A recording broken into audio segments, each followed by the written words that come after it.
मैले कोभिडमा काम गर्न सकिनँ, मलाई 2/3 बहुमत चाहियो। लाज पनि लजाउँछ प्रधानमन्त्रीजी। 40 अरब रुपियाँ लाग्थ्यो यो चुनावमा। मसँग सुका पनि छैन, मोहर पनि छैन, मेरो खुत्रुके खाली छ भनेर तपाईँ र मलाई खोप लगाउनको लागि प्रधानमन्त्री र मन्त्री माग्ने जस्तो खुत्रुके बोकेर माग्ने सूचना निकाल्ने अनि 40 अरब लाग्ने चुनावको भारी हामीलाई बोकाउने। क्षमा गर्नुहोला प्रधानमन्त्रीजी, तपाईँको बारेमा यस्तो टिप्पणी गर्दै गर्दा मलाई यो क्षुद्र टिप्पणी जस्तो लागेको छ, तर म गर्न बाध्य छु। तपाईँको यो कृत्य काम देखेपछि मैले भन्नुपर्ने भएको छ, तपाईँको नाम बदलिदिनुहोस् अब। केबाट खड्ग प्रसाद ओली होइन, केपी ओली भनेको कृत्य प्रसाद ओली हो भनेर भन्ने बेला आएको छ। मलाई दुःख लागेको छ, तर भन्नुपर्ने अवस्था आएको छ। प्रधानमन्त्रीले यो तहको कृत्य गर्छ। कालो टोपी लगाएर जुलुसमा आउन पाइन्न अहिले जहाँ प्रधानमन्त्री हुनुहुन्छ। प्रधानमन्त्रीको अगाडि कालो लुगा लाएर उभिन पाइन्न। राजा ज्ञानेन्द्रको अगाडि उभिएर आएको हामी आज संविधानमा संशोधन गर्न प्रधानमन्त्रीले चाहनु भएको कुरा, हाम्रो बोल्न पाउने, हिँड्न पाउने, लेख्न पाउने, हाम्रो अभिव्यक्ति राख्न पाउने, हाम्रो फरक मत राख्न पाउने, हाम्रो अधिकारलाई यो राजाले जसरी खोसे केही कुरा संशोधन गर्नका निम्ति प्रधानमन्त्री 2/3 बहुमतको खोजी गर्दै हुनुहुन्छ। होइन भने 2/3 बहुमत नभएर संसद भङ्ग गर्छु, मलाई 2/3 बहुमत चाहियो भनेको के को लागि? म कमरेड केपी ओलीलाई यही मञ्चबाट प्रश्न गर्छु, यही मञ्चबाट मेरो प्रश्न छ, नागरिकको प्रश्न हो, तपाईँले बताउनुपर्छ। तपाईँले 2/3 बहुमत प्राप्त गर्नुभयो भने संविधानको कुन चाहिँ धारा संशोधन गर्न खोज्नु भएको बताउनु। चित्त हाम्रो बुझ्नुपर्छ। न्याय गरे भनेर मात्र हुँदैन, न्याय गरेको देखिनुपर्छ। प्रधानमन्त्रीले त खुल्लम खुल्ला भन्नुभएको छ, मैले अदालत मिलाएको छु भनेर। हामी अदालतको सम्मान रहोस् भन्ने चाहन्छु। अदालतलाई हाम्रो संविधानले सर्वोच्च अदालत भनेर मात्र चिन्छ। सम्मानित अदालत त हामीले बनाएको। सम्मान भनेको मैले फेरि भन्छु आर्जन गर्ने हो, जबरजस्ती कहीँबाट सम्मान आउँदैन। त्यो सम्मान नगुमोस्, अदालतको साख नगुमोस्। यदि अदालतको साख गुम्यो भने त्यसपछि हाम्रो अदालतको नाम सर्वोच्च अदालत होइन, सेटिङ अदालत हुन पुग्छ। प्रधानमन्त्रीको वरिपरि तपाईँ भन्नुपर्ने, तपाईँ नाङ्गै हुनुहुन्छ प्रधानमन्त्रीजी भन्नुपर्ने, कुरी कुरी भन्नुपर्ने बेलामा वाह वाह भनेको छ, ताली बजाएको छ, ताली बजाएको छ, उचालेको छ, उकासेको छ, हाँसेको छ, थप्पडी बजाएको छ। अलिकति अप्ठ्यारो लाग्दैन? विवेक छैन? भोलि जवाफ दिनु पर्दैन? म आज सुभाष नेमाको सुन्दै थिएँ, मैले कसको कसको नाम बिर्सेर भन्दै हुनुहुन्थ्यो। नाम होइन कमरेड, तपाईँले संविधानै बिर्सनु, तपाईँले आफ्नो जिम्मेवारी नै बिर्सनु भयो, तपाईँले आफ्नो हैसियत नै बिर्सनु भयो। सुभाष नेमाङलाई थोरै पनि अप्ठ्यारो लाग्दैन? नेकपाले के भन्यो, 5 वर्षको लागि गाडी हाँक्ने सिटमा, चालकको सिटमा प्रधानमन्त्री केपी ओली बस्नुहुन्छ। हामीले भन्यौँ यो तिम्रो कुरा जसलाई राखेर राख। 5 वर्ष छ, गाडी हाँक्न पाएका छौँ, पछाडि बस्छौँ, अनावश्यक हल्ला गर्दैनौँ, दायाँ बायाँ गऱ्यौ भने खबरदार भन्छौँ, तर 5 वर्ष थपक्कसँग बस्छौँ, गाडी तिमीले चलाऊ, गन्तव्यमा पुर्याऊ भनेर भन्यौँ। बीचबीचमा कहिले दायाँ कहिले बायाँ, कहिले यता कहिले उता गर्दै गर्दा खबरदार गऱ्यौँ, सच्याउनका निम्ति दबाब दियौँ, हल्ला पनि गऱ्यौँ, तर भत्काउने बिगार्ने काम गरेन। गाडीको चालकले के गर्यो, अस्ति केही महिना अगाडि हामीलाई भन्यो एकछिन गाडी रोक्छु, तपाईँहरू खानासाना खानुहोस्, एकैछिन रोक्छु भनेर भनेको, खाना हामीलाई पठाएर फर्केर आउँदै गर्दा हेरेको गाडी नै भिरबाट झार्थ्यो, गाडी नै बाँकी छैन। गाडी किन झारेको भनेर भनेको, मसँग धेरै न्यु खोज्यो ढाल्ने भनेर भन्छ। तपाईँले गाडी यसरी झार्न पाउनुहुन्छ भनेर सोधेको, उसले के भन्छ हामीलाई, गाडी झार्न पाइँदैन भनेर कहाँ लेखेको छ? गाडी झार्न पाइँदैन भनेर लेखेकोले गर्दा गाडी चलाउने जिम्मा पाएकोले गाडी नै भिरबाट ढाल्यो, गाडी नै छैन। अब त्यही कुरा खोज्न हामीहरू आज सडकमा आएको। जसरी गाडी चलाउने जिम्मा लिएकोले गाडी भिरबाट धकेल्न पाउँदैन, त्यसो धकेल्यो भने आफ्नो अधिकारमा नभएको काम गर्यो भनेर हामीले भन्छौँ। त्यसैले प्रधानमन्त्रीले गर्नुभएको यो कामलाई अघि प्रेमबहादुर दाइले भनिसक्नुभयो किन असंवैधानिक हो भनेर। त्योभन्दा अगाडि म के भन्छु भने असंवैधानिक भन्दा अगाडि अनधिकृत हो। बहुमत पाएको प्रधानमन्त्रीले संसद विघटन गर्न पाउने कुरालाई हाम्रो संविधानले चिन्दै गाडी धकेलिदिएको भनेको जस्तै। नेपाली कांग्रेसको क्षेत्रीय सभापति राजु श्रेष्ठले गणेश कोइरालालाई तपाईँ नगर समितिको सभापति होइन भनेर भन्नुभयो, वा जिल्ला सभापति सबुज वानियाले भन्नुभयो भने, वा कसैलाई पार्टीभित्र भन्यो भने त्यो बेलामा हामी के भन्न सक्छौँ, विधानमा लेखिएको छैन, विधानमा भएन भनेर भन्न सक्छौँ, वा विधानमा छ भनेर भन्न सक्छौँ। हामी विधानको छलफल गर्छौँ। तर नेपाली कांग्रेसको क्षेत्रीय सभापति राजु श्रेष्ठले नेपाल कम्युनिस्ट पार्टीको नगर कार्य समितिको सभापति रविनजीलाई निकालिदिनु भयो भने रविनजी कुन चाहिँ विधान लिएर आउनुहुन्छ?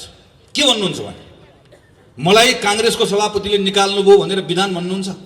त्यो बेलामा उहाँले के भन्नुहुन्छ? तपाईँको अधिकार क्षेत्रको विषय नै होइन, यो अनधिकृत काम हो भनेर भन्नुहुन्छ। प्रधानमन्त्री केपी शर्मा ओलीले गरेको ठ्याक्कै त्यही हो। प्रधानमन्त्री केपी बहुमत प्राप्त प्रधानमन्त्रीले संसद विघटन गर्न पाउने कुरालाई हाम्रो संविधानले चिन्दै त्यो अधिकार दिएकै छैन। संविधानमा लेखेको छ कि छैन? म संविधान सभामा तपाईँले जिम्मा दिएर पठाएर आएको सदस्य, दुईटै संविधान सभामा काम गरेर आएको, अझ संयोगले दोस्रो संविधान सभाभित्र मस्यौदा समितिमै काम गरेर आएको, एउटा छलफलमा भाग लिएको छु र प्रत्येक छलफलमा भाग लिएको कुरालाई टिपोट गरेर राखेको छु। संसदभित्र त्यहाँभित्र संविधान सभाभित्र भएको छलफलको एउटा रेकर्ड संविधान सभामा पनि छ। नसाको सुरमा छलफल गरेको होइन, सुझबुझ राखेर छलफल गरेको, देशको लागि गरेको। 47 सालको संविधानमा लेखिएको थियो धारा 53 मा बकाइदासँग प्रधानमन्त्रीले चाहेको बेलामा संसद विघटन गर्न पाउँछ। हामीले गर्यौं, सही गर्यौं, गलत गर्यौं, तर संविधानमा लेखेको थियो, त्यो लेखेको कुरालाई प्रयोग गर्यौं। मनमोहन अधिकारीले, सूर्यबहादुर थापाले, शेरबहादुर देउवाले पालै पिलो त्यही धारा टेकेर संसद विघटन गर्ने सिफारिस गर्नुभयो। एउटा अनुभव गर्यौं, त्यो अनुभवबाट एउटा निष्कर्षमा पुग्यौं, नेपालमा संसदीय व्यवस्था चलाउनका निम्ति केही विशिष्ट प्रावधान राख्नुपर्छ। पार्टी आउँछ, बहुमत ल्याउँछ, पार्टीमा झगडा हुन्छ र बहुमत प्राप्त गरेको प्रधानमन्त्रीले पार्टीको झगडाको भारी संसदलाई बोकाइदिन्छ। त्यसैले पार्टीको झगडाको छाया संसदमा पर्नु, त्यसकारणले गर्दा संसदलाई अलग्ग जोगाउनुपर्छ। त्यसका निम्ति एकातिर बहुमत प्राप्त गरेको प्रधानमन्त्रीलाई 2 वर्ष छुन नपाउने व्यवस्था पनि संविधानमा लेखौं, बहुमत प्राप्त गरेको प्रधानमन्त्रीले संसद भङ्ग गर्न नपाउने कुरा पनि संविधानमा लेखौं भनेर लामो छलफल गरेर विद्यादेवी भण्डारी, केपी शर्मा ओली, पुष्पकमल दाहाल, शेरबहादुर देउवा सबैजना भएको संविधान सभाले बनाएको संविधान हो। यो कुनै अलमलै छैन, यो जानेर लेखेको, लामो छलफल गरेर लेखेको। यत्रो कुरा लेख्दै पनि, यत्रो कुरा सबै प्रष्ट हुँदै पनि यदि यो संविधान सभाले बनाएको संविधानमा युगमा नलेखेको कुरा सदर गरिन्छ भने त्यो बेलामा संविधानमा एउटा धारा थपिदिए हुन्छ र धारामा प्रष्ट लेख्दै हुन्छ, प्रधानमन्त्री सनक्क सन्किएको बेलामा, रिस उठेको बेलामा संसद भङ्ग गर्न पाइनेछ भनेर बगैँचा लेख्दै हुन्छ। भएको त्यति मात्रै हो। यो अहिले संसद भङ्ग भएको प्रधानमन्त्री सन्किएर मात्र हो। यो भन्दा दायाँ बायाँ अरू केही पनि छैन। नपत्ता हेर्नुस्, प्रधानमन्त्रीले राष्ट्रपतिलाई दिनुभएको पत्र एकपल्ट पल्टाएर हेर्नुस्, के लेख्नु भएको छ? उहाँ भन्नुहुन्छ 2/3 बहुमत नभएकोले, 2/3 बहुमत चाहिने भएकोले यो संसद भङ्ग गरेको छु। लेख्नुभयो के त्यो? 2/3 बहुमत किन रे? मलाई संविधान संशोधन गर्नु परेकोले 2/3 बहुमत चाहियो। म कमरेड केपी ओलीलाई यही मञ्चबाट प्रश्न गर्छु, यही मञ्चबाट मेरो प्रश्न छ, नागरिकको प्रश्न हो, तपाईले बताउनु पर्छ। तपाईले 2/3 बहुमत प्राप्त गर्नुभयो भने संविधानको कुन चाहिँ धारा संशोधन गर्न खोज्नु भएको बताउनु पर्छ। म भन्छु तपाईले कुन चाहिँ धारा संशोधन गर्न खोज्नु भएको। कालो टोपी लगाएर जुलुसमा आउन पाइन्न अहिले जहाँ प्रधानमन्त्री हुनुहुन्छ। प्रधानमन्त्रीको अगाडि कालो लुगा लाएर उभिन पाइन्न। राजा ज्ञानेन्द्रको अगाडि उभिएर आएको हामी आज संविधानमा संशोधन गर्न प्रधानमन्त्रीले चाहनु भएको कुरा, हाम्रो बोल्न पाउने, हिँड्न पाउने, लेख्न पाउने, हाम्रो अभिव्यक्ति राख्न पाउने, हाम्रो फरक मत राख्न पाउने, हाम्रो अधिकारलाई यो राजाले जसरी खोसे त्यही कुरा संशोधन गर्नका निम्ति प्रधानमन्त्री 2/3 बहुमतको खोजी गर्दै हुनुहुन्छ। होइन भने 2/3 बहुमत नभएर संसद भङ्ग गर्छु, मलाई 2/3 बहुमत चाहियो भनेको के को लागि? संविधानमा कुन चाहिँ धारा संशोधन गर्न खोजेको? प्रधानमन्त्रीले पत्रमा लेख्नुभयो, मैले नक्सा बनाएँ, त्यो नक्साभित्र भएको भूभाग ल्याउनका निम्ति मलाई 2/3 बहुमत चाहिएको छ। देशभक्त नेपालीहरूको देशभक्तिको अपमान गर्ने, तपाईको प्रतिनिधि भएर गएको संसदमा एउटा रेकर्ड पल्टाएर हेरियोस्, संसदभित्र बोलेको कुरा हेरियोस्, संसदको समितिमा बोलेको कुरा हेरियोस्। प्रेसमा नक्सा छापेर कोही ठुलो हुँदैन भनेर प्रधानमन्त्रीले भन्दै गर्दा यही नेपाली काङ्ग्रेस हो सबैभन्दा पहिला वक्तव्य निकालेर प्रधानमन्त्रीले आग्रह गर्ने, आग्रह मात्र होइन दबाब दिने। म नेपाली काङ्ग्रेस मात्र भन्दिनँ, नेपाल कम्युनिस्ट पार्टी पनि हो, मधेसको पार्टी पनि हो। संसदभित्रको एउटा सांसद बाहेक सब सांसद एक ठाउँमा उभिएको, भोलि पनि उभिन्छ। सिङ्गो संसदले पारित गरेको होइन यो नक्सा। सिङ्गो संसदले प्रधानमन्त्रीले आड भरोसा दिएको होइन हाम्रो भूमि फिर्ता ल्याउनलाई। संसदको अपमान गर्ने अनि अहिले आएर झुट कुरा लेख्ने, झुट कुरा बोल्ने। सरकारको कामको दुष्प्रचार रोक्नका लागि मलाई 2 तिहाई चाहियो। कसले गर्यो दुष्प्रचार? सरकारको काममा प्रश्न कसले उठायो? सञ्चार माध्यमको साथीहरू हुनुहुन्छ यहाँ।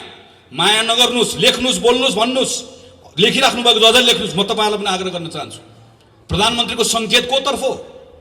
तपाईँको कलमको निभ भाँच्न चाहनुहुन्छ, तपाईँको क्यामेराको लेन्स भत्काउन चाहनुहुन्छ, तपाईँले बोलेको बोल्दै गरेको ओठमा ताला ठोक्न चाहनुहुन्छ, तपाईँ र मैले चाल्दै गरेको कदमलाई रोक्न चाहनुहुन्छ।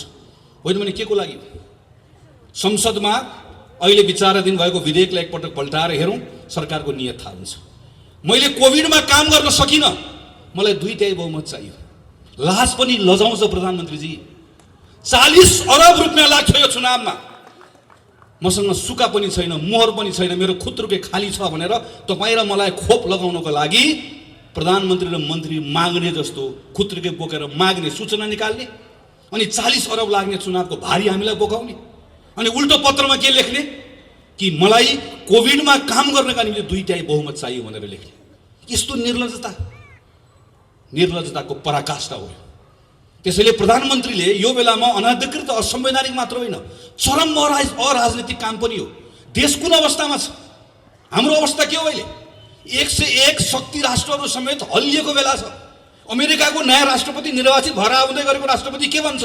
म 1 महिनाभित्रमा यति करोडलाई म खोप दिन्छु भनेर भन्छ। सिङ्गो संसारमा निर्वाचनबाट आएका मानिसहरू आफ्नो नागरिकको जनस्वास्थ्यको विषयमा के गर्ने, रोजगारी गुमाएका छन्, कसरी पुनर्स्थापित गर्ने, कसरी किसानलाई, मजदुरलाई, सारा मान्छे सबतिर छटपट्टि भइरहेको बेलामा नागरिकलाई कसरी मद्दत गर्ने भन्ने भइरहेको बेलामा हाम्रो प्रधानमन्त्री हिजो संसद चलिरहेको बेलामा संसद रोकेर अर्काको पार्टी फुटाएर संसद अपहरण गर्ने प्रयास गर्नुहुन्छ।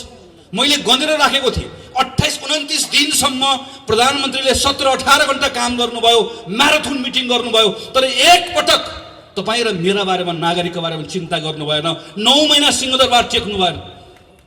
र आज सारा देशभरिका जनता रोग भोग शोकको बेलामा डुबेको बेलामा, यिनका बारेमा सोच्नुपर्ने बेलामा, हाम्रो काँधमा यो बेलामा सांसदहरू सबै त्यो जिम्मेवारी बोकेर हिँड्नुपर्ने बेलामा हामीलाई हाम्रो शिरमा आएर निर्वाचन थोपर्नु भएको छ र भन्नुहुन्छ मलाई 2 तिहाई बहुमत चाहिएको छ। असंवैधानिक पनि छ, अनधिकृत पनि छ, अराजनीतिक पनि छ। यति मात्र छैन, यो किर्ते पनि छ। हामीले हिजो मात्र अदालतको बहस हेर्यौँ, सुन्यौँ। संवैधानिक परिषदको सिफारिस गर्दै गर्दा किर्ते गरिएको कुरा त हामीलाई राम्रोसँग थाहा भएकै थियो, तर हिजो अदालतमा केही नयाँ कुराहरू सार्वजनिक भएको छ। पुस 5 गते प्रतिनिधि सभाको विघटन गर्दै गर्दा संविधानको धारा उल्लेख नगरिकन पत्र पठाइएको छ, फेरि अर्को पत्र पठाइएको छ, अदालतमा गएर पत्र फिर्ता ल्याइएको छ। अहिले त्यसलाई ढाकछोप गर्ने कुरा कोसिस गरिएको छ। ढाँटेको कुरा काट्ने पनि मिल्दैन भनेको यही। मैले त भनेको छु, अब क्षमा गर्नुहोला प्रधानमन्त्रीजी, तपाईँको बारेमा यस्तो टिप्पणी गर्दै गर्दा मलाई यो क्षुद्र टिप्पणी जस्तो लागेको छ, तर म गर्न बाध्य छु। तपाईँको यो किर्ते काम देखेपछि मैले भन्नुपर्ने भएको छ, तपाईँको नाम बदलिदिनुहोस्। अब केबाट खड्गप्रसाद ओली होइन, केपी ओली भनेको किर्ते प्रसाद ओली हो भनेर भन्ने बेला आएको छ। मलाई दुःख लागेको छ, तर भन्नुपर्ने अवस्था आएको छ। प्रधानमन्त्रीले यो तहको किर्ते गर्छ, अदालतसँग गएर, राष्ट्रपतिको कार्यालयमा गएर। अनि म अचम्म पर्छु, प्रधानमन्त्रीको वरिपरि हिँड्ने मानिस हाम्रै नगरपालिकाको पनि हुनुहुन्छ साथीहरू। प्रधानमन्त्रीको वरिपरि तपाईँ भन्नुपर्ने, तपाईँ नाङ्गै हुनुहुन्छ प्रधानमन्त्रीजी भन्नुपर्ने, कुरी भन्नुपर्ने बेलामा वाह वाह भनेको छ, ताली बजाएको छ, उचालेको छ, उकासेको छ, हाँसेको छ, थप्पडी बजाएको छ। अलिकति अप्ठ्यारो लाग्दैन? विवेक छैन? भोलि जवाफ दिनु पर्दैन? म आज सुभाष नेमाको सुन्दै थिएँ, मैले कसको नाम बिर्सेर भन्दै हुनुहुन्थ्यो। नाम होइन कमरेड, तपाईँले संविधानै बिर्सनु, तपाईँले आफ्नो जिम्मेवारी नै बिर्सनु भयो, तपाईँले आफ्नो हैसियत नै बिर्सनु भयो। सुभाष नेमाङलाई थोरै पनि अप्ठ्यारो लाग्दैन? अहिले पनि, आज पनि उभिएर, आज पनि कुन चाहिँ हलमा कहाँ गएर बोल्दै हुनुहुन्छ, मैले बाटोमा आएर हेर्दै थिएँ। यो संविधान सम्मत छ भनेर भन्न सक्नुहुन्न, अहिले पनि भन्ने आँट छैन। तर पनि आएर यो बेलामा आएर प्रधानमन्त्रीले गलत गरे पनि भन्न सक्नुहुन्न। यस्तो सबै म यसो हेर्छु वरिपरि बसेको मानिसहरू, प्रधानमन्त्रीको टोली। प्रधानमन्त्री त हुनुभयो, उहाँको केपी ओली र ओलीको टोली। हाम्रो समस्या यहाँ हो। ओली र ओलीको टोली सँगसँगै अर्को ठुलो समस्या भनेको राष्ट्रपति हुनु। राष्ट्रपतिजी, मैले अस्ति पनि भने कार्यक्रममा, प्रथम नागरिक, हाम्रो 12 आमाभन्दा पनि माथि। राष्ट्रपतिको निवास भनेको शीतल निवासको वरिपरि गइसकेपछि श्रद्धाले शिर झुक्नुपर्ने हो। हाम्रो त्यो सद्भाव हुनुपर्ने हो नि। तब हामी सबैको प्रथम हिजो राष्ट्रपति कुनै पार्टीमा आबद्ध हुन्छ, राष्ट्रपति कुनै व्यक्ति कुनै कोहीसँग नजिक हुन्छ, हिजो काहीँ न काहीँ राजनीतिक पृष्ठभूमिबाट आएको हुन्छ। तर एकपटक त्यो ठाउँमा गएर बसिसके पछाडि, त्यो जिम्मेवारी लिइसके पछाडि त हाम्रो प्रथम नागरिक हो नि। वन्स प्रेसिडेन्ट अलवेज प्रेसिडेन्ट भनेर भन्छ। पूर्व राष्ट्रपति हुँदैन। रामवरण यादव पूर्व राष्ट्रपति होइन, राष्ट्रपति रामवरण यादव। एकपटकको राष्ट्रपति सधैँभरि राष्ट्रपति हुन्छ। अमेरिकामा प्रेसिडेन्ट ओबामा भनेको जस्तै, अमेरिकामा प्रेसिडेन्ट क्लिन्टन भनेको जस्तै हामीले पनि त्यस्तै संस्था निर्माण गर्न खोजेको। तर हेर्नुहोस् त, राष्ट्रपतिको पनि नाम बदलिनु पर्ने अवस्था आयो। मलाई क्षमा गर्नु राष्ट्रपतिजी, दुःख लागेको छ। यो पटक्कै भन्ने मन होइन। बडो सम्मानका साथ तपाईँको नाम लिने इच्छा हो, तर तपाईँको हरकतले हामी भन्न बाध्य भएका छौँ, तपाईँ हाम्रो राष्ट्रपति होइन, तपाईँ केपी ओलीको एउटा गुटपति हो। राष्ट्रपति एउटा गुटपतिमा सीमित रहनु भयो। त्यसैले मेरो त तपाईँलाई आग्रह छ, यत्रो धेरै राजनीति गर्ने रहर छ भने छोडिदिनुहोस् न। आउनुहोस् यहाँ तपाईँहरूको कार्यालय छ यता कतातिर, धुम्मराईतिर एउटा अध्यक्षको कुर्सी खाली छ। 2टा अध्यक्ष हुने पार्टी हो, एउटा अध्यक्ष गइहाल्नु। आउनुहोस्, बस्नुहोस्, नेपाली कम्युनिस्ट पार्टीको अध्यक्ष हुनुहोस्, चलाउनुहोस्। तपाईँकै पार्टी हो। तपाईँ पार्टी चलाउनलाई, तपाईँको गुट चलाउन त्यत्रो आतुरता छ, तपाईँलाई देश चलाउने जिम्मा भन्दा त्यो महत्त्वपूर्ण। आउनुहोस्, तर तपाईँले सक्नु भएन। तपाईँ हाम्रो राष्ट्रपति हुन सक्नु भएन। राष्ट्रपतिले सम्मान आर्जन गर्ने भनेको त, आस्था भनेको त जित्ने हो नि बाबा। जबरजस्ती गरेर मलाई सम्मान नै भनिदिन्छु नि, अगाडि त भनिदिउँला। तर आस्था भनेको त यहाँबाट आउँछ, हृदयबाट आउँछ नि। तपाईँले गुमाउनु भयो। जसरी प्रधानमन्त्री केपी शर्मा ओली र उहाँको टोली, यसको सबैभन्दा ठुलो यो संवैधानिक अपराधको, यसको कुको सबैभन्दा ठुलो यसको जिम्मेवार हो, यसको साझेदार राष्ट्रपति हो। यो परिस्थिति निर्माण गर्नेमा अर्को ठुलो जिम्मेवारी उहाँहरूले बोक्नै पर्छ। त्यो जिम्मेवारी बोक्ने भनेको नेपाल कम्युनिस्ट पार्टीको अर्को टोली हो। मैले आजभोलि उहाँहरूलाई के भन्ने गरेँ, नेपाल कम्युनिस्ट पार्टी कोष्टमा हामी यहाँ छौँ। उहाँहरूलाई त्यसो गरी चिन्न सजिलो हुन्छ। कसरी चिन्ने नभए नेपाल कम्युनिस्ट पार्टी हामी यहाँ छौँ भनेपछि थाहा हुन्छ हामीलाई। जहाँ अहिले आजभोलि लेखेर राख्नुहुन्छ हामी यहाँ छौँ भनेर। मेरो उहाँहरूलाई धेरै कुरा छैन। मैले खालि उहाँहरूलाई केही कुरा स्मरण गराउने मात्रै हो, भेटेर स्मरण गराउने मन छ, दिनहरू मितिहरू स्मरण गराउने मन छ। हामीले संसदमा लडेको बेलामा तपाईँहरू कहाँ हुनुहुन्थ्यो? आज राष्ट्रपतिले यो भन्दै गर्दा कति पटक भन्यौ तपाईँको अगाडि संसदमा, त्यो बेलामा तपाईँले के गर्नुभयो? राष्ट्रपतिको शीतल निवासबाट षड्यन्त्रको गन्ध आउँदैछ भन्दै गर्दा तपाईँलाई सत्ताको सुगन्ध मात्रै आयो। कहिले तपाईँलाई गन्ध आएन। तपाईँले त्यो बेलामा तपाईँलाई त्यही तातो लाग्यो, न्यानो लाग्यो। हामीले तपाईँलाई कति पटक भन्यौँ सभामुख मात्रै हुनुहुन्छ, उपसभामुखको चयन गरौँ, संसदको बैठक अवरुद्ध गरौँ। उपसभामुख भएको भए आज संवैधानिक परिषदको अवस्था यो हुँदैन थियो। हामीले तपाईँलाई कति पटक भन्यौँ अदालत नचलाउनुहोस्, अदालत चलाउनु भयो। त्यो भन्दै गर्दा तपाईँ कहाँ हुनुहुन्थ्यो? हामीले तपाईँलाई कति पटक भन्यौँ निर्वाचन आयोगको पवित्रतालाई कायम राखौँ। आज मेरो सूर्य कहाँ गयो भनेर खोज्दै हिँड्नु परेको छ। हामीले हिजो भन्दै गर्दा कहाँ हुनुहुन्थ्यो? तपाईँहरू हुनुहुन्थ्यो कहाँ? तपाईँहरूमध्ये एकजना पाइलट भन्दै प्लेन चलाउने कुरामा मजाले तम्सेर बस्नुभएको थियो। तपाईँहरूमध्ये एकजना मौका परेको बेलामा माओवादीलाई घचेटेर निकाल्ने हो, हामी पूर्व एमाले एक हुने हो कमरेड भनेर मख परेर मजाले तपाईँ घुम्दै हुनुहुन्थ्यो। तपाईँहरूमध्ये एकजना सर्प पाल्दै हुनुहुन्थ्यो। तपाईँहरूमध्ये एकजना चुनाव हारेर पनि झ्यालबाट छिरेर राष्ट्रसभाको लोगो लगाएर तपाईँलाई माननीय हुन हतार भएको थियो। तपाईँहरू सबको नाडी छान्नु भएको प्रधानमन्त्रीले, नाडी छामिकन हेपेको। तर तपाईँलाई हेप्दै गर्दा देश पनि हेपियो, चिन्ता यसको कारणले गर्दा हो। तपाईँका बारेमा धेरै कुरा भन्नु छैन, अहिले समयले हिसाब गर्छ। आजको चिन्ता भनेको हाम्रो संविधानलाई हेपिएको छ, देशलाई हेपिएको छ। हाम्रो चिन्ता यो र संविधानलाई हेपिएको बेलामा, देशलाई हेपिएको बेलामा अरू खुद्रा मसिना कुराको हिसाब किताब पछाडि गरौँला। यो बेलामा प्रधानमन्त्री केपी शर्मा ओलीले गर्नुभएको असंवैधानिक कदमलाई, त्यसलाई खारेज गर्ने कुरा नै सबैभन्दा महत्त्वपूर्ण कुरा हो। र यो खारेज गर्ने कुरामा आज सेन्टरमा को छ? अदालत छ। हामी सबै एउटा विश्वासको आँखको साथमा अदालततर्फ हेरिरहेका छौँ। अदालतले न्याय गर्नुपर्छ, अदालतले विवेक पुर्याउनुपर्छ। अदालतमाथि पनि थुप्रै प्रश्नहरू उठेका छन्। ती सबै प्रश्नहरू हामी सडकबाट खारेज गर्न सक्दैनौँ। अदालतको निर्णयले ती प्रश्नहरू खारेज गरिदियोस् भन्ने हामी चाहन्छौँ। अदालतमा हिजो पार्टीमा आबद्ध भएका मानिसहरू पनि पुगेका छन्, पुग्छन्। म त्यसलाई अनौठो मान्दिनँ, अनौठो मात्र होइन, म त्यसलाई स्वाभाविक मान्छु।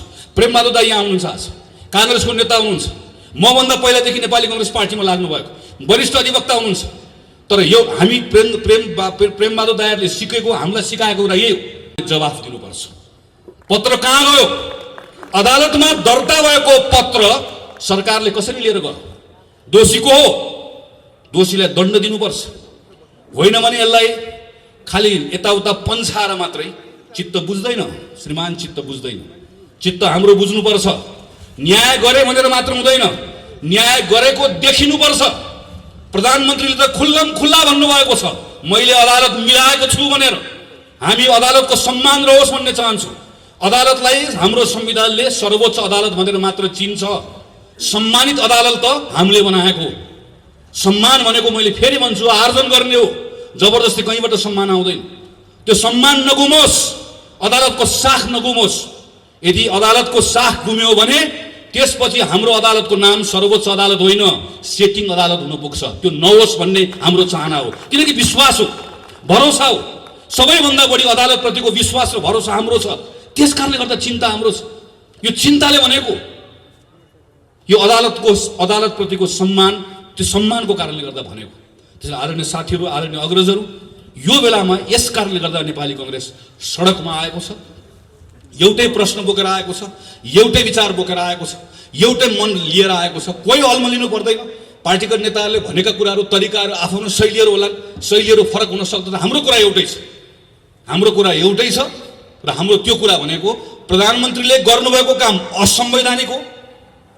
त्यस कारणले गर्दा आजको दिनमा असंवैधानिक कदम खारेज हुनुपर्छ र संविधानको पुनर्स्थापना हुनुपर्छ। यहाँ त संविधान चलाइएको छ, संसदको पुनर्स्थापना वा निर्वाचन यो त गौण कुरा हो। यहाँ मुख्य कुरा भनेको संविधानको पुनर्स्थापना। संविधान ठिक ट्र्याकमा आइसकेपछि संसद आउँछ, संसद पुनर्स्थापना हुन्छ। पुनर्स्थापित संसदले देशलाई फेरि लाने निर्वाचनमै हो। देश ढिलो चाँडो निर्वाचनमै जान्छ। त्यो निर्वाचनबाट नयाँ जनादेश आउँछ, त्यही नयाँ जनादेशले फेरि सबै कुरालाई ठिकठाक ढङ्गले सम्हाल्छ। तर त्यहाँसम्म पुग्नका निम्ति जाने बाटो ठिक हुनुपर्छ। र त्यो जाने बाटो भनेको विधिको बाटो, प्रक्रियाको बाटो। त्यो विधिको बाटोबाट, प्रक्रियाको बाटोबाट जाँदै गर्दाखेरि यो बेलामा जाने जम्मा एउटा बाटो छ। सर्वोच्च अदालतप्रतिको हाम्रो विश्वास छ, हाम्रो भरोसा छ। प्रधानमन्त्रीले जे जे कुरा भन्नुभएको भए पनि, बाहिर जे जे हल्ला चलेको भए तापनि ती सारा कुरालाई अदालतले खारेज गरिदिन्छ र अदालतले न्याय गर्छ, अदालतले विवेक पुर्याउँछ, संविधानको पक्षमा उभिन्छ र त्यही निर्णयबाट संविधान सच्चिने काम हुन्छ। आदरणीय साथीहरू, यो बेलामा काङ्ग्रेस यस कारणले गर्दा पनि अरू बढी चिन्तित हुनु परेको छ। किनकि संविधानमाथि प्रश्नहरू उठ्दै गर्दा संविधानको धाराहरूमा त चलाइएको हुन्न, संविधानप्रतिको विश्वास पनि चलाइएको हुन्छ। 15 सालमा संविधान बन्यो, 17 सालमा राजा महेन्द्रको महत्त्वाकांक्षाले खायो। राजा महेन्द्रले महत्त्वाकांक्षा नराख्नु भएको भए आज हामीसँग 60 वर्षको संसदीय प्रजातन्त्रको इतिहास रहन्थ्यो र आज संवैधानिक राजतन्त्र पनि रहन्थ्यो। केही फरक पर्दैन थियो। हामी संवैधानिक राजतन्त्र भएको, संसदीय प्रजातन्त्र भएको, एउटा परिपक्व हाम्रो राजनीतिक आर्थिक संस्थाहरू भएको, लोकतान्त्रिक संस्थाहरू भएको नेपाल एउटा विकासको अर्को चरणमा पुगिसकेको देश हुन्थ्यो। यो पुस्ताको नेपालीहरू काम खोज्नको लागि कतार, इजरायल जानु पर्दैन थियो। हाम्रो 30औं वर्ष खेर गयो।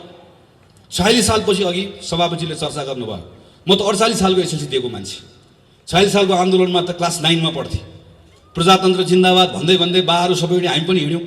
सबै कुरा बदलिन्छ भन्ने लाग्यो। गल्ती हामीले पनि गर्यौँ, कमजोरी हामीले पनि गर्यौँ। महामारीको दुस्साहस, यत्रो मानिसहरू मारे अनाथ, दरबारको षड्यन्त्र, फेरि गयो 10-15 वर्ष खेर। 65 सालपछि फेरि आयो। यो पनि त 12-13 वर्ष भइसक्यो। 10 वर्ष लाग्यो। राजनीतिक सङ्क्रमणको नाममा एउटा संविधान सभा आयो, भङ्ग भयो, यो भयो, त्यो भयो, बल्ल बल्ल संविधान आयो। अब एउटा मान्छेलाई सनक छले भत्काइदिने अब, अनि वैशाखपछि के गर्ने अब? संविधानले त बाटो देखाउँदैन। अनि फेरि अर्को एउटा कोर्समा जाने, फेरि एकपटक फेरि प्रजातन्त्र गुमाउने, अनि अलि वर्षपछि अर्को पुस्ता आउने, अनि त्यो बेलामा फेरि हामी सिनियर हुने, त्यो पुस्ताले आएर फेरि उसले आएर फेरि आन्दोलन गर्ने, अनि आन्दोलनबाट फेरि प्रजातन्त्र पुनर्स्थापना हुने, घुमिराख्ने हामी के अगाडि बढ्ने हो? हाम्रो कति विषयहरू छन्, हाम्रा कति मुद्दाहरू छन्, यी तमाम विषयलाई सम्बोधन गरेर अगाडि बढ्ने होइन। त्यस कारणले गर्दा यो संविधान चलाएको कुरालाई सामान्य रूपमा नलिउँ। म खास गरी तन्नेरी साथीहरूलाई आग्रह गर्छु, जेनेरेसनको कुरा हो यो। मैले देखेको छु मेरो आँखा अगाडि मेरो जेनेरेसन जसले योभन्दा फरक ढङ्गबाट सायद योगदान पुर्याउन सक्थ्यो होला। गयो नि हाम्रो 15-20 वर्ष, अर्को जेनेरेसनको जान्छ। नेपाललाई यही अवस्थामा राख्ने हो कि अगाडि लिएर जाने हो? म मात्र होइन, हामी सबै चाहन्छौँ, सायद होइन पक्कै पनि हामी सबै चाहन्छौँ हाम्रो जीवनकालमा हाम्रो देश बदलिएको हेर्न चाहन्छौँ नि। हामी यस्तो परिचय भएको नेपाल चाहन्नौँ नि, यो बदलेको चाहन्छौँ, विकासको अर्को चरणमा पुग्न चाहन्छौँ। यसरी पुगिन्न नि। त्यसैले अहिले जहाँनिर यसलाई रोक्ने प्रयास भएको छ यसबाट बचाउनुपर्छ। हेर्नुहोस्, जब शासकहरू कमजोर हुन्छन् त्यो बेलामा तिनले जनताको भावनासँग खेल्न थाल्छन्। कोही धर्मको नाममा खेल्छन्। हेर्नुहोस् त कहिलेकाहीँ मान्छेहरू त कोही के भनेर आउँछ, जसले हिजो मौका पाएको बेलामा हाम्रो मन्दिरको मूर्ति छाडेन उसले तपाईँ र मेरो मन्दिर जोगाउँछु भनेर आउँछ, तपाईँ र मेरो धर्म जोगाउँछु भनेर आउँछ। हाम्रो धर्म यति कमजोर छ अनि हामीले कहिलेकाहीँ लाग्छ हो हाम्रो बा खतरामा पऱ्यो यसले जोगाइदिन्छ कि, हामीलाई लाग्छ। कहिले हाम्रो जात जोगाउँछु भनेर आउँछ अनि अर्को को आउँछ, कहिले देश जोगाउँछु भनेर आउँछ। नक्सा बनाएको बेलामा म सम्झन्छु जब भारतले एकतर्फी नक्सा बनायो हामी सब बोल्यौँ, काङ्ग्रेस कम्युनिस्ट सबै बोल्यौँ। म अहिले पनि प्रधानमन्त्रीलाई आरोप लगाउँदिनँ। प्रधानमन्त्रीले तुरुन्तै नक्सा नबनाउँदै गर्दा सायद देशको प्रधानमन्त्रीले हामीले भन्दा फरक ढङ्गले सोच्नुभयो होला। उहाँले सोच्नु पनि पर्छ। यसलाई हामीले सडकको विषय बनाएनौँ, हामीले उहाँमाथि दबाब दियो, एउटा आधार उहाँलाई दियो, नक्सा बनायो। आज हामी के चाहन्छौँ, नेपालको जोसुकै प्रधानमन्त्री होस्, अब हामी भारतसँग यो विषयका सन्दर्भमा हामी समान सम्बन्धका आधारमा विषयलाई टुङ्ग्याउन चाहन्छौँ। भारतसँग पनि त्यही हो, चीनसँग पनि त्यही हो, अमेरिकासँग पनि त्यही हो। हाम्रो विदेशसँग हुने सबै सम्बन्धहरू समानताका आधारमा हुनुपर्छ र नेपाल यो ठाउँमा एक ढिक्का भएर उभिनुपर्छ भन्ने चाहन्छु। तर हेर्नुहोस् त यो विषयलाई कहिले नक्सा बनाएकोले मलाई मेरो पार्टीबाट निकालिदिन खोज्यो, नक्सा बनाएकोले मलाई प्रधानमन्त्री बदलिदिन खोज्यो, नक्सा बनाएको कारणले गर्दा मलाई घेराबन्दी गरेर अलिकति अप्ठ्यारो लाग्दैन? अनि यसो भन्दै गर्दा प्रश्न गर्नु पर्दैन? प्रत्येकले प्रश्न गर्नुपर्छ। हेर्नुहोस्, यही अस्ति मैले हेरेँ, मलाई छक्क पर्छु कहिलेकाहीँ। यही जी टेलिभिजनको पत्रकार हो जसले हाम्रो प्रधानमन्त्रीलाई चीनको राजदूतसँग जोडेर अश्लील शब्दहरू प्रयोग गरेर समाचार बजाउँदै गर्दा हामी हो संसदमा बोल्ने, हामी हो सामाजिक सञ्जालमा लेख्ने, खबरदार प्रधानमन्त्री केपी शर्मा ओलीसँग 1000 असहमति छन् तर मेरो प्रधानमन्त्री हाम्रो प्रधानमन्त्री हो, हाम्रो प्रधानमन्त्रीको बारेमा लेख्ने खबरदार भनेर लेख्ने हामी हो। मैले लेखेको भाषामाथि त्यो बेलामा गरेको टिप्पणी मैले पनि सम्झन्छु। यसरी नलेख्नुहोस् पछि अप्ठ्यारो पर्ला भनेर लेखेको सम्झन्छु। मैले मात्र होइन, सयौं साथीले लेखे, पत्रकार लेखे, सबले लेखे। अनि हिजो मेरो प्रधानमन्त्रीको अपमान गर्ने, मेरो देशको अपमान गर्ने त्यही पत्रकारलाई बोलाएर सेटिङ गरेर अनि बालबटार बोलाएर अन्तर्वार्ता दिने, सबले थपडी बजाउने। अनि त्यही पत्रकार भोलिपल्ट गएर फेरि चाहिँ उसले लगेर सर्वत्र फेरि नाङ्गे बनाइदिने सगरमाथामा गएर, अनि फेरि त्यसपछि बर्बाद गरे भनेर भन्ने। सानो कुरामा हामी उत्तेजनामा आउने, बहकिने। त्यो केले गर्छ? कमजोर भयो भने हुन्छ।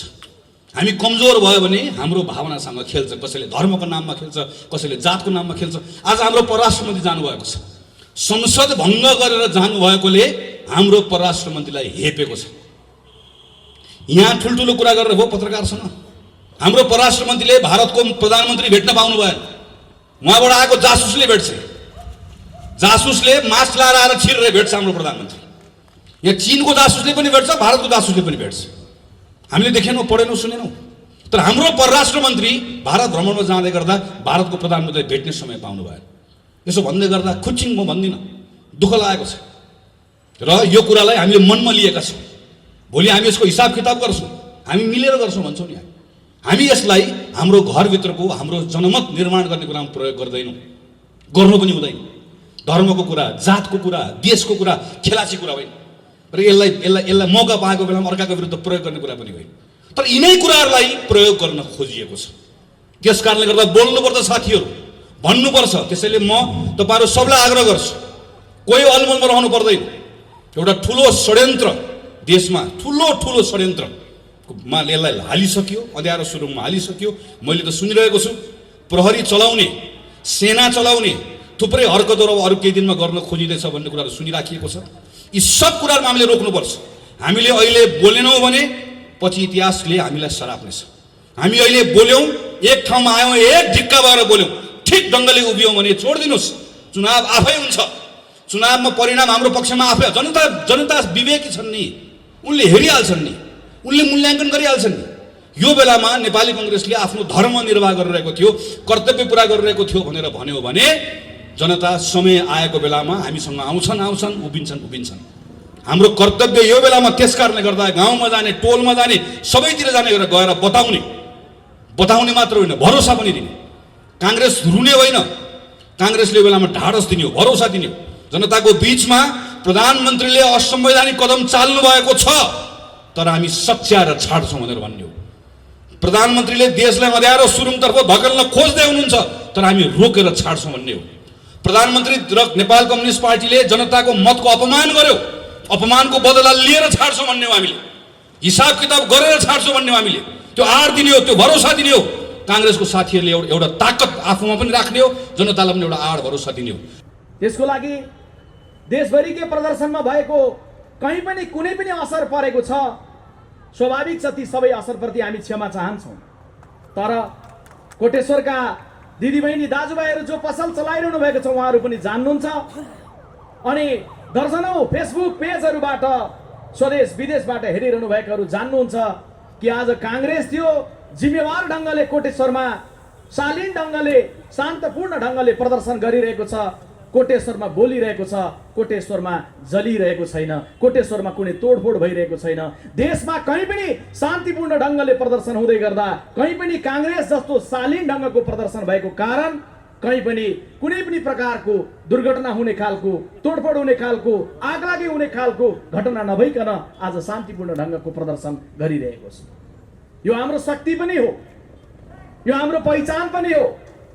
कतिपयले यसलाई कमजोर भन्नु होला, तर यो जिम्मेवार प्रतिपक्षको एउटा जिम्मेवार शैली पनि हो। हामी जान्दछौँ कोरोनाको कारण मानिस मरिरहेको बेलामा हजारौंको देशव्यापी रूपमा प्रदर्शन कसैको पनि चाहना होइन। सरकारले अपिल गर्यो कोरोना आएको छ, लकडाउनमा बसौँ। दिदीबहिनी दाजुभाइहरू, यो कोटेश्वर ठप्प थियो। तपाईँ प्रत्येक साथी घरमा बस्नुभयो कैदी जस्तै, आकाशमा चरा उडिरह्यो, मनहरू हाम्रा उडिरहे, तर हामी घरभित्र बसिरह्यौँ चुपचापसँग। किनभने कोरोनासँग लड्नु थियो, सरकारलाई सघाउनु थियो। अलि अगाडिसम्म त्यसरी हामी बस्यौँ।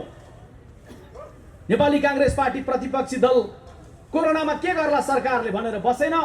काङ्ग्रेसले सबैभन्दा पहिले निर्णय गर्यो सरकारमा को छ मुख्य कुरा होइन, यो बेलामा नेपाली जनताको जीवन खतरामा छ, त्यसैले काङ्ग्रेसले आफ्नो फन्डबाट पैसा निकाल्नुपर्छ, सरकारलाई लगेर सघाउनुपर्छ। काङ्ग्रेसले लकडाउन भएको तेस्रो दिन नै सरकारको खातामा लगेर 50 लाख रुपियाँ जम्मा गर्यो। प्रश्न 50 लाख ठुलो रकम होइन, तर एउटा संस्कृति हो त्यो, एउटा सन्देश हो त्यो। जब सङ्कट हुन्छ, सङ्कटको बेलामा सबै एक हुनुपर्छ। हामीले अपिल गर्यौँ, अपिल गरेर भन्यौँ कि सरकारमा सँगै नरहेर पनि सङ्कटमा सँगै लड्न सकिन्छ। सरकार तिमीले दिएको अपिल बमोजिम देशभरिका पार्टीका साथीहरूलाई, नेपाली दिदीबहिनी दाजुभाइहरूलाई घर घरमा बस्नलाई अपिल पनि गरिरहेका छौँ। अनि सरकारको खातामा पैसा जम्मा गरेर हामी भनिरहेका छौँ कि सरकारलाई सबैले सघाउँ। एउटा त्यो बेला थियो। हामीले अपिल गरिरह्यौँ स्वास्थ्य कर्मीहरूसँग स्वास्थ्यको सामग्री छैन, पिपी खरिद गर। हामीले भनिरह्यौँ अस्पतालहरूमा भेन्टिलेटरको अभाव छ, भेन्टिलेटर खरिद गर। हामीले भनिरह्यौँ राहतको लागि मानिसहरूलाई सङ्कट भइरहेको छ, बिहान काम गरेर दिनभरि काम गरेर बेलुका के खाने भन्ने श्रमजीवीलाई अप्ठ्यारो परिरहेको छ। सरकार सबैहरू बाँकी कुरा बन्द गर, केवल जनताको सेवामा समर्पित बन। हामीले यो भनिरह्यौँ। दिदीबहिनी दाजुभाइहरू, सरकार त्यो बेलामा के गर्दै थियो? मेरो आवाज सुन्दै गरेको कुनै युवक टाढा बसेर सम्झिँदै हुनुहुन्छ भने त्यो बेला मङ्सिर 2074 सालमा घाममा लाम लागेर कम्युनिस्ट पार्टीलाई मत दिनलाई उभिएको कुनै युवक मेरो आवाज कोटेश्वरमा सुन्दै हुनुहुन्छ या स्वदेश विदेशमा लाइभ हेर्दै हुनुहुन्छ भने कृपया तपाईँको दाहिने हात छातीमा राखिदिनुहोस् अनि आफैलाई प्रश्न गरिदिनुहोस्, के तपाईँले दिएको मत जनता कोरोनामा मर्दै गर्दा बालुवाटारमा सत्ताको लडाईँ गर्नका लागि थियो? तपाईँले दिएको मत त्यसको लागि थिएन। तर कमरेडहरूलाई जनताको बारेमा चिन्ता भएन, जनताको बारेमा चासो भएन। अनि आज त्यो द्वन्द्व हुँदै आज कम्युनिस्ट पार्टी विभाजनको मोडमा पुग्यो। संसद विघटनको अवस्थामा प्रधानमन्त्रीजीले देशलाई पुर्याउनु। संसद मात्रै विघटन भएको छैन, संसद विघटनसँगै जनताको 7वटा सपना जो कम्युनिस्ट पार्टीसँग चुनावको बेलादेखि गाँसिएको थियो, 7वटा सपना पनि विखण्डन भएको छ। विखण्डन भएका एक एकवटा सपनामा गनेर तपाईँको समक्ष राख्छु नै। त्यसमा म पछि आउँछु, त्योभन्दा अगाडि म पहिला प्रस्ट्याउँ। मिडियाका साथीहरू पनि हुनुहुन्छ, देश दुनियाँबाट लाइभ हेरिरहनु भएको छ।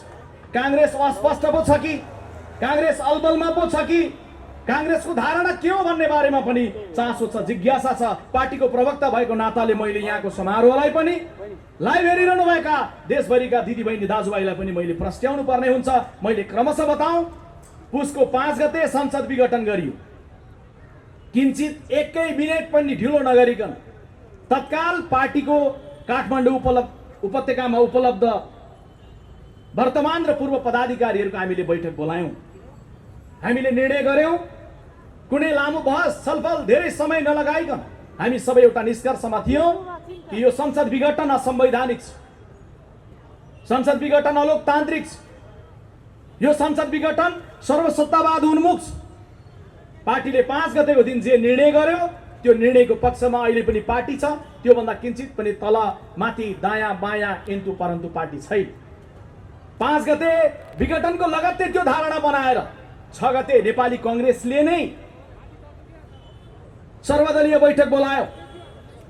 नेपाली कांग्रेसको केन्द्रीय कार्यालयमा नेपाल कम्युनिस्ट पार्टीका नेताहरूलाई पनि बोलायो। अलि अगाडिसम्म कांग्रेसका दिन गए भन्नेहरू, अलि अगाडिसम्म कांग्रेसलाई दिउँसै लाइट बालेर खोज्नुपर्छ भन्ने प्रचण्ड र माधव नेपालहरू पनि टाइ मिलाउँदै कांग्रेसको केन्द्रीय कार्यालयमा पुसको 6 गते पुग्नुभयो। कांग्रेसले सर्वदलीय बैठक त्यही बोलायो। त्यो बैठकबाट पनि कांग्रेसले निर्णय गर्यो, सर्वदलीय सहमतिका साथ सबैको साझा धारणा निर्माण गर्यो कि प्रतिनिधि सभाको विघटन सर्वसत्तावाद उन्मुख छ, असंवैधानिक छ, अलोकतान्त्रिक छ र त्यसलाई राजनीतिक ढङ्गले प्रतिवाद गर्न जरुरी छ। राजनीतिक दलले राजनीतिक ढङ्गले नै प्रतिवाद गर्छ। सर्वोच्च अदालतबाट आउने फैसला सर्वोच्च अदालतले गर्ने विषय, कानुनी क्षेत्रकाले आफ्नो ढङ्गले जुझ्ने र लड्ने पाटो आफ्नो ठाउँमा छ। राजनीतिक दलले सडकबाट प्रतिरोध गर्छ, राजनीतिक दलले सार्वजनिक समारोह मार्फत प्रतिरोध गर्छ, राजनीतिक दलले आफ्नो धारणालाई प्रश्न राखेर प्रतिरोध गर्छ। र 5 गते पदाधिकारी निर्णय, 6 गते सर्वदलीय निर्णय पछाडि किञ्चित ढिलो नगरी 7 गते हामीले केन्द्रीय समितिको बैठक प्रारम्भ गर्यौं। देशभरिबाट आउनुभएका केन्द्रीय समितिका सदस्यहरूले बोल्ने क्रम चल्दै गर्दा नै 9 गते सभापति शेरबहादुर देउवाले प्रस्ताव गर्नुभयो र 13 गते आज संसद विघटन गरेको 1 हप्ता पुग्दै गर्दा आज हामी देशभरि हजारौंको संख्यामा, लाखौंको संख्यामा छौं। किनभने हामी जान्दछौं हाउ डेमोक्रेसी डाइज भन्ने पुस्तकमा लेख्ने लेखक द्वयले लेखेका छन् कि अब दुनियाँमा प्रजातन्त्रलाई खतरा सैनिक जनरलहरूको बन्दुकले होइन, जनताबाट निर्वाचित भएका प्रधानमन्त्रीबाटै, जनताबाट निर्वाचित भएका राष्ट्रपतिहरूबाटै छ। त्यसकारण यो खतरातर्फ सबै सजग हुनुपर्छ, सिङ्गो दुनियाँका लागि सजग बनाएर लेखेका छन् र नेपाली कांग्रेस पार्टी त्यो दिशामा सजग भएर आज देशव्यापी रूपमा प्रदर्शनमा छ। दिदीबहिनी दाजुभाइहरू, यहाँहरू जान्नुहुन्छ नेपाली कांग्रेस पार्टी प्रदर्शन गरिरहँदै गर्दाखेरि बडा संयमित पनि छ, गम्भीर पनि छ, जिम्मेवार ढङ्गले सोचिरहेको छ। कांग्रेसका पाकाहरूले मात्रै होइन, कांग्रेसका युवा भनिएका हामी पछिल्लो पुस्ताहरूले पनि अहिलेको बेलामा यो देशलाई एउटा मार्ग प्रशस्त गर्नका लागि अत्यन्त एकताबद्ध ढङ्गले, संयमित ढङ्गले, जिम्मेवार ढङ्गले, परिपक्व ढङ्गले सोच्नुपर्छ भन्ने कुरोमा हामी प्रष्ट छौँ। किनभने नेपाली कांग्रेस पार्टी जेठो दल भएको नाताले जिम्मेवारीमा पनि जेठो हो। मैले बेला बेला बोल्दा भन्ने गरेको छु, जेठो सदैव जेठो हुन्छ। जन्मले पनि जेठो, सिद्धान्तले जेठो, जिम्मेवारीले जेठो, कर्मले जेठो, इतिहासले जेठो, आजको वर्तमानले जेठो, भविष्यको लागि जेठो। जेठो भएको नाताले अहिले मैले अपिल र आग्रह गर्नुपर्छ, जस्तै संकट मुलुकमा परोस्, नेपाली कांग्रेस पार्टीले त्यो संकटको बेलामा देशलाई ढाडस पनि दिन्छ। दिदीबहिनी दाजुभाइहरूलाई अपिल पनि गर्छ कि हामी छौँ, कांग्रेस छ, कांग्रेस थियो त्यसैले 7 सालको परिवर्तन भयो, कांग्रेस थियो त्यसैले समावेशिताको राजनीति मुलुकमा प्रारम्भ भयो, कांग्रेस थियो त्यसैले 30 वर्षको पञ्चायती व्यवस्थालाई कम्युनिस्टलाई पनि सँगसँगै घाँसेर परिवर्तनमा लग्यो, कांग्रेस थियो त्यसैले 10 वर्षको माओवादी विद्रोह, जंगल भट्किएका बादल बाबुराम र प्रचण्डहरूलाई पनि शान्ति प्रक्रियामा लिएर आयो। काङ्ग्रेस थियो, त्यसैले अरू कमरेडहरूको नेतृत्वमा नबनेको संविधान काङ्ग्रेसको नायकत्वमा बन्यो। काङ्ग्रेस थियो, त्यसैले अरूको नेतृत्वमा नभएको निर्वाचन काङ्ग्रेसको नेतृत्वमा भयो। त्यसैले आज पनि काङ्ग्रेस जिउँदैछ, काङ्ग्रेस छ, त्यसैले मुलुकले फेरि पनि बाटो प्राप्त गर्छ। यही भन्नलाई, यही अपिल गर्नका लागि आज हामी देशभरिको सभामा छौँ। किनभने मैले बेला बेला बोल्ने वाक्य म दोहोऱ्याउँछु यहाँ आज पनि, जेठो सदैव जेठो हुन्छ, सत्ताको नेतृत्व गर्दा पनि जेठो हुन्छ, प्रतिपक्षमा बस्यो भने पनि जेठो हुन्छ। जेठो दल चुनाव जितेर ठुलो हुँदै गर्दा पनि जेठो नै हुन्छ, चुनाव हारेर प्रतिपक्ष बन्दै गर्दा पनि जेठो हुन्छ। जेठोको हैसियत फरक पर्दैन। जेठो भएको नाताले जेठोको पोजिसन बुझ्नलाई सरल भाषामा तपाईँहरू बुझ्नुहुन्छ। वैशाख 12 को भूकम्पले सिन्धुपाल्चोकको कुनै गाउँमा जेठो दाजुको घर भत्कियो अनि जेठो दाजु टहरामा गएर बस्न थाल्यो भनेर काइला र अन्तरेहरू जेठो हुँदैनन्। जेठोको त्यही टिनको टहरामा बस्ने पनि जेठोको जिम्मेवारीमा हुन्छ। त्यसैले त्यही टहरामा बसेर सोचे जस्तो काङ्ग्रेस आज यो बेलामा अपिल गर्दछ, दिदीबहिनी दाजुभाइहरू, अब भ्रमबाट मुक्त हुनुहोस्, भ्रमको सपनाबाट मुक्त हुनुहोस्। मैले बोल्दै गर्दा तथ्यको साथै बोल्दैछु। केही जरुरी छैन कम्युनिस्ट पार्टीलाई दुश्मन सोच्नु पर्ने। कम्युनिस्ट पार्टीलाई मत दिनेहरूलाई दुश्मन हामी सोच्दैनौँ। तपाईँले हिजो मत दिँदै गर्दा दिनुभयो, एउटा सपना सोच्नुभयो, एउटा विश्वास सोच्नुभयो, एउटा भ्रममा रहनु। तर एमाले र माओवादीका युवाहरू हो, मेरो आवाज सुन्दै गर्दा तपाईँले फर्केर सम्झेर हेर्नुहोस् त, एमाले र माओवादी नाम गरेको दुईटा दललाई एक बनाउँदै गर्दा के तपाईँलाई सोधिएको थियो? थिएन। आज यो जे अवस्था आएको छ, यो अवस्था आउँछ भन्ने कुरो धेरै टाढाबाट दूरबीन लगाएर हेरेन होला, तर हामीलाई थाहा थियो कम्युनिस्ट पार्टीको नेतृत्वमा यो अवस्था आउँछ। रगत बगाएका माओवादी कार्यकर्तालाई सोधिएन कि संशोधनवादी भनिएको, बुर्जुवा शक्ति भनिएको, भाइ काङ्ग्रेस भनिएको एमालेसँग मिल्ने कि नमिल्ने? रगत बगाएको माओवादी कार्यकर्तालाई सोधिएको थिएन। अनि गाउँमा बसेर मेहनत गरेर, दुःख गरेर, जनताको सेवा गरेर मत लिन्छौँ कम्युनिस्ट पार्टीलाई भनेर एमाले बनाएर बचाएर बसेका एमालेका कार्यकर्तालाई सोधिएन कि कमरेड प्रचण्डको त्यो पार्टी जसलाई उग्र वामपन्थी गुरिल्लाहरूको पार्टी, उग्रवादीहरूको पार्टी बनियो, यो पार्टीसँग मिल्ने कि नमिल्ने भनेर तिनलाई पनि सोधिएन। तपाईँलाई नसोधिकन काठमाडौँको एउटा कुनामा बसेर बनाइएको थियो पार्टी। त्यो पार्टी बनाउँदै गर्दा कुनै सिद्धान्तको एकता थिएन, कुनै गहिरो विश्लेषण थिएन। जम्मा जम्मी दुई थान कमरेडहरूलाई आलो पालो प्रधानमन्त्री बन्नु थियो, केपी ओलीलाई, प्रचण्डलाई, अनि तपाईँको कुनै सिद्धान्त दृष्टिकोण नराखिकन एकाएक एकता गर्यो। त्यसबेलै हामीले भनेका थियौँ यो एउटा यस्तो मोटर बनाइदिएछ जुन मोटरमा माओवादको पेट्रोल पनि हालिँदैछ, बौद्धले जनवादको डिजेल पनि हालिँदैछ। डिजेल र पेट्रोल हालेर हिँडेको गाडी कोटेश्वरबाट गयो भने बानेश्वर नपुगिकन 3 कुनामा दुर्घटना हुन सक्छ हामीले भनेका थियौँ। आज भएको त्यही। त्यसैले यो जे हुनु थियो यो हुनु नै यही थियो। त्यसैले दिदीबहिनी दाजुभाइहरू, यो बेलामा आउँदै गर्दाखेरि हामी 3टा परिदृश्यमा जाउँ। म तपाईँलाई 3टा परिदृश्य सम्झाउँछु। एउटा परिदृश्य करिब 15 वर्ष अगाडि, 62-63 सालभन्दा अलि थोरै अगाडि, यतै मान्छे मर्दै थिए, उतै मर्दै थिए। 7 समुद्र पारीबाट कसैले सोध्यो तिम्रो देशमा के सस्तो छ भन्दा मेरो देशमा पेट्रोल महँगो छ, डिजेल महँगो छ, चामल महँगो छ, मेरो देशमा मान्छेको जिन्दगी सस्तो छ, मान्छेको रगत सस्तो छ भन्ने दिन थियो। रगत बगिरहेको थियो माओवादी विद्रोहको कारण। अर्कोतिर शासन हातमा लिएर महाराज धिराज, तल रगत बगिरहेको झोलुङ्गे पुल माथि बसेर बाँसुरी बजाइरहेको दृश्य थियो यो देश। काङ्ग्रेस थियो, सबलाई समन्वय गर्यो र एउटा निष्कर्षमा पुर्यायो।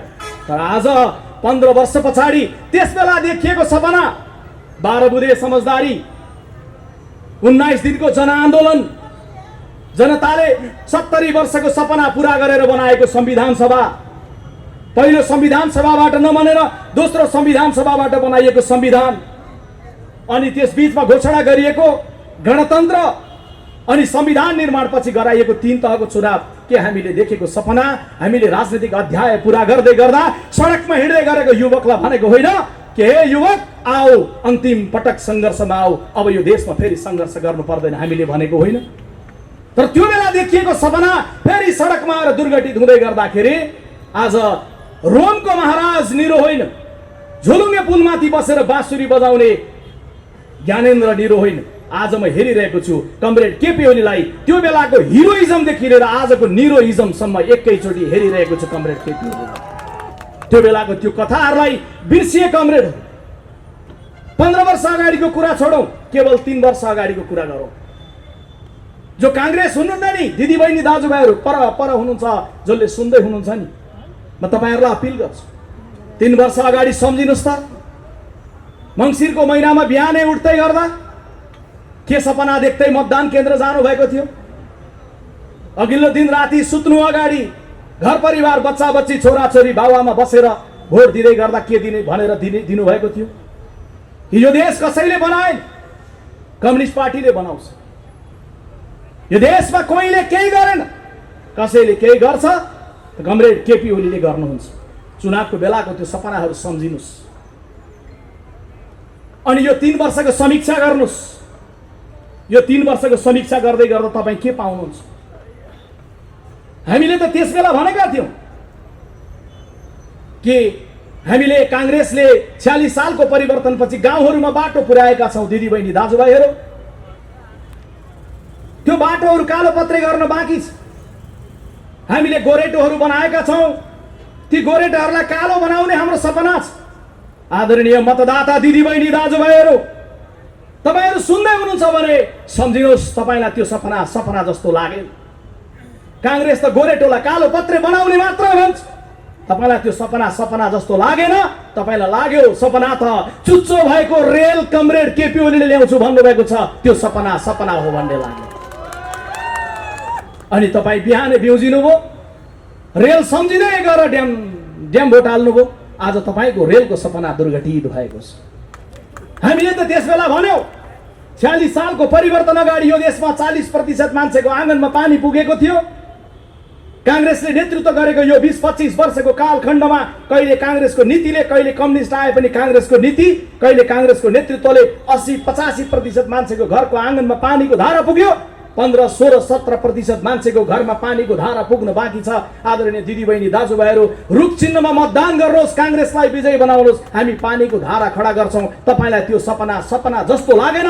तपाईलाई लाग्यो पानीको धारा के सपना? पानी त पानी, हिन्द महासागरको पानी माथि जहाज माथि झण्डा फहराउने सपना जस्तो लाग्यो। दिदी बहिनी दाजुभाइहरू, आज यहाँ उभिएर गणेशमान सिंहलाई सम्झिन्छौं हामी। गणेशमान सिंहले जस्तो गरेर जनताको आलोचना गर्ने हैसियत हामी राख्दैनौं कि 7 सालमा पनि नेपाली जनता थपडी बनाउँछ, 17 सालमा पनि थपडी बनाउँछ। गणेशमान सिंहले जनताको आलोचना गर्ने साहस राख्नुहुन्थ्यो, हामी त्यसरी साहस राख्दैनौं। तर हामी भन्न चाहिँ सत्य, गणेशमानजीका पार्टीका कार्यकर्ता हौं भनिरहँदै गर्दा हे दिदी बहिनी दाजुभाइहरू हो, तपाईले त्यो बेला दिएको मत, त्यो बेला देखेको सपना